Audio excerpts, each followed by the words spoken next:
अस्सलामुअलैकुम, आप देख रहे हैं होराइजन न्यूज़ HD। एक अफसोसनाक खबर से आगाह करते हैं बूरेवाला से। बूरेवाला थाना सिटी के इलाका में शर्मनाक वाकया।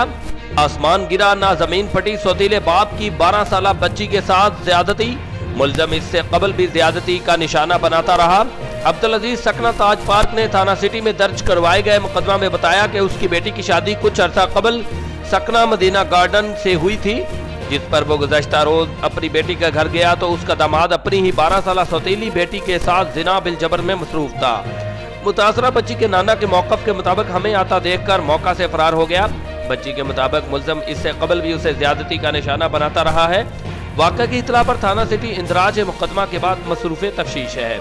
रिपोर्ट रऊफ शहजाद जट, डिवीजन और bureau chief Sahiwal, horizon news HD Pakistan. मजीद खबरों और अपडेट्स के लिए हमारे YouTube चैनल को सब्सक्राइब करें, बेल आइकॉन को प्रेस कर दें और हमारे Facebook पेज को लाइक कीजिए।